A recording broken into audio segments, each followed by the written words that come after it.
सुंदर काठी के और काम में दक्ष थे। बहुत दिनों से एक साथ काम करते करते रहते रहते दोनों में भाईचारा हो गया था। दोनों एक दूसरे को चाटकर और सूंघकर अपना प्रेम प्रकट करते। कभी कभी दोनों सींग भी मिला लिया करते थे, विग्रह के नाते नहीं, केवल विनोद के भाव से, आत्मीयता के भाव से। एक बार झूरी ने अपने दोनों बैलों की जोड़ी को पत्नी के आग्रह पर ससुराल कार्यवश भेज दिया, लेकिन बैलों को इस बात का जरा सा भी एहसास नहीं था कि उन्हें क्यों भेजा जा रहा है। उन्होंने समझा कि उन्हें मालिक ने बेच दिया है। इसलिए रास्ते में जाते समय उन्होंने झूरी के साले गया को पूरे रास्ते खूब झकाया। संध्या होने तक दोनों बैल अपने नए स्थान पर पहुंच गए। दिन भर चलने के कारण भूखे भी थे, इसलिए जब उन्हें नांद में लगाया गया तो बड़ी तेजी से खाने को उत्सुक हुए, लेकिन एक ने भी उसमें मुंह नहीं डाला। दिल भारी हो रहा था, क्योंकि आज तक जिसे उन्होंने घर समझा वह आज उनसे छूट गया था। यहाँ उनके लिए सब कुछ नया था। दोनों ने बिना कुछ खाए पिए ही एक दूसरे को कनखियों से देखा और अपनी मूक भाषा में सलाह की। जब रात में गांव में सब लोग सो गए तो दोनों ने जोर मारकर पगहे तोड़ डाले और घर की तरफ सटपट चल पड़े। प्रातःकाल जब झूरी सोकर उठा तो अपने दोनों बैलों हीरा और मोती को दरवाजे पर देखकर स्नेह से गदगद हो उठा। दोनों बैलों की गर्दन में आधा आधा गराव लटक रहा था।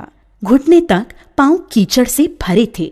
साथ ही दोनों की आंखों में विद्रोहमय स्नेह छलक रहा था। झूरी ने दोनों बैलों को इस अवस्था में देखकर खुशी से दौड़कर उन्हें गले लगा लिया और उन्हें बार बार चूमने लगा।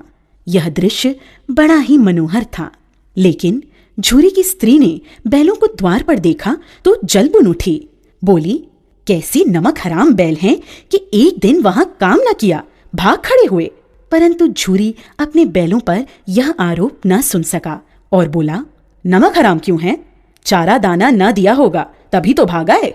स्त्री ने रोब के साथ कहा, बस तुम ही तो बैलों को खिलाना जानते हो, और तो सभी पानी पिला पिला कर रखते हैं। झूरी ने पत्नी को चिढ़ाने के ख्याल से कहा, चारा मिलता तो क्यों भागते।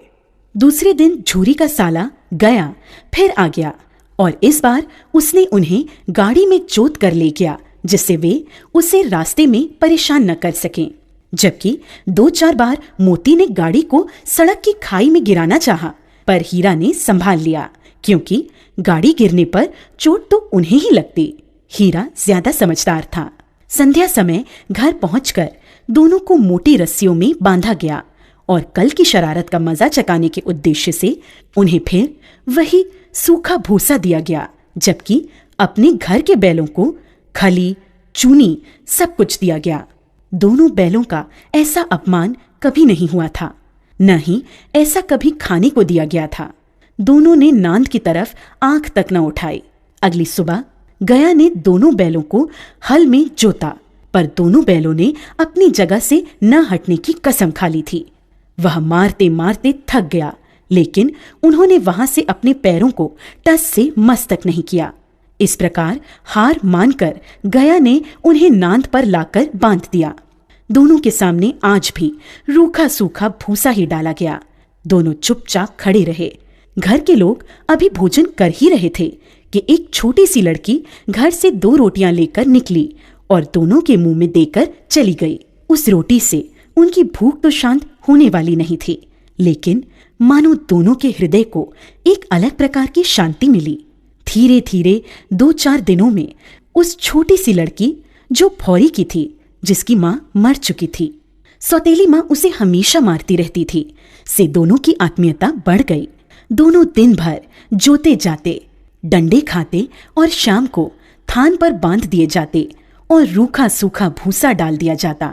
बस रात को वही बालिका लड़की उन्हें रोटियां खिला जाती। उससे उनकी दोस्ती हो गई थी। एक रात दोनों ने वहां से भागने की योजना बनाई। रात को जब लड़की रोटियां खिलाकर चली गई तो दोनों रस्सियां चबाने लगे, पर रस्सी मोटी होने के कारण मुंह में न आती थी। बेचारे बार बार जोर लगाकर रह जाते थे। तभी उन्होंने देखा कि घर का दरवाजा खुला और वह लड़की उनके सामने आ खड़ी हुई। दोनों सिर झुकाकर उसके हाथ को चाटने लगे। उसने दोनों के माथे पर हाथ फेरा और बोली, खोल देती हूँ तुम दोनों को, चुपके से भाग जाओ, नहीं तो यहाँ के लोग तुमसे काम करवा करवा कर मार डालेंगे।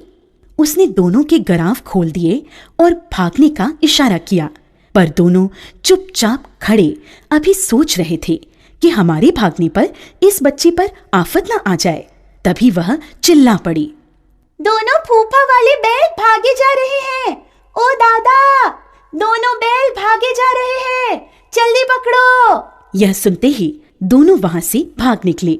गया घबराकर घर से बाहर आया और भागते हुए बैलों का पीछा करने लगा। दोनों बैलों ने भागने के चक्कर में इतना भी ध्यान नहीं रखा कि वे रास्ता भूल गए थे और भूख से व्याकुल हो रहे थे। अभी उन्होंने आजादी की सांस भी पूरी तरह नहीं ली थी कि देखा, अरे यह क्या, कोई सांड दौड़ता चला आ रहा है। सांड भी हाथी की भांति विशाल काय था। उससे भागना भी कायरता ही थी। सो दोनों ने उससे सामना करना ही उचित समझा। ज्यों ही सांड हीरा पर झपटा, मोती ने पीछे से उसे दौड़ाया। सांड जब उसकी तरफ मुड़ा तो हीरा ने उसे रगेदा। इस प्रकार सांड ने झल्लाकर हीरा का अंत करने की सोची। तभी मोती ने बगल से आकर सांड की पेट में सींग भोंक दी। अचानक हमले से घबराकर सांड घायल होकर गिर पड़ा। तब दोनों मित्र विजय के नशे में उसे छोड़कर झूमते हुए आगे निकल गए। दोनों को लड़ने के कारण भूख लग रही थी। तभी उन्हें मटर का खेत सामने दिखा। मोती उसमें घुस गया। हीरा मना करता रहा, लेकिन उसने एक न सुनी। उन्होंने अभी 2-4 ग्रास खाए थे, तभी 2 आदमी लाठियां लिए दौड़ पड़े। दोनों मित्र दलदल में फंसने के कारण भाग न सके। उन आदमियों ने उन्हें पकड़कर काजी हाउस में बंद करवा दिया। जब वे काजी हाउस के अंदर पहुंचे तो देखा कि वहां कई भैंसें थीं, कई बकरियां, कई घोड़े, कई गधे, पर किसी के सामने चारा न था। सब जमीन पर मुर्दों की तरह पड़े थे। कई तो इतने कमजोर हो गए थे कि खड़े भी नहीं हो सकते थे। सारा दिन दोनों इस आस में टकटकी लगाए देखते रहे कि कोई चारा लेकर आएगा, लेकिन जब कोई नहीं आया तो हीरा के दिल में विद्रोह की ज्वाला दहक उठी। मोती से बोला, अब तो नहीं रहा जाता मोती, चलो यहां से भागने का कोई उपाय निकाला जाए। बाड़े की दीवार कच्ची थी। हीरा मजबूत तो था ही, रात का वक्त था। उसने अपने नुकीले सींग दीवार में गड़ा दिए और जोर का धक्का मारा तो मिट्टी का एक चिप्पड़ निकल आया। फिर तो उसका साहस बढ़ा और उसने दौड़ दौड़कर दीवार पर चोटें की। उसका साहस देखकर मोती ने भी उसी जगह सींग मारना प्रारंभ किया। काफी मेहनत के बाद आधी दीवार गिर गई। दीवार का गिरना था कि अधमरे से पड़े हुए सभी जानवरों में भी जान आ गई। सबसे पहले 3 घोड़ियां सरपट भागीं, फिर बकरियां निकलीं, उसके बाद भैंसें भी खिसक गईं, पर गधे अभी ज्यों के त्यों खड़े थे। मोती ने उन्हें भी सींगों से मार मार कर बाड़े से बाहर निकाल दिया और अपने मित्र हीरा के पास बैठ गया, क्योंकि हीरा मोटी रस्सी से बंधा होने के कारण भाग नहीं सकता था। इसलिए मोती भी नहीं भागा।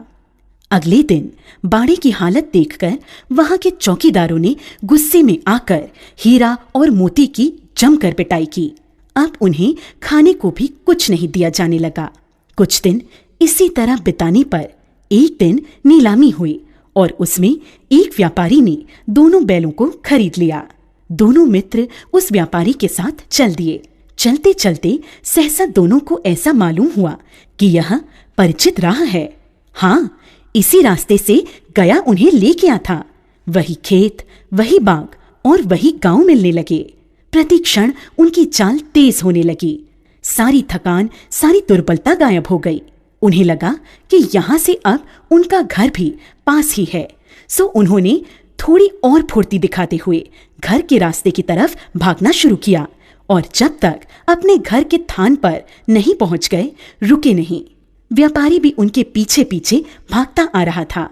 झूरी द्वार पर बैठा धूप खा रहा था और अपने बैलों के बारे में ही सोच रहा था। एकाएक उसकी नजर अपने बैलों पर पड़ी। वह खुशी से दौड़कर उनके पास पहुंचा और उन्हें बारी बारी से गले लगाने लगा। दोनों बैलों की आंखों में आनंद के आंसू बहने लगे। एक छुरी का हाथ चाट रहा था तो दूसरा उसका पैर।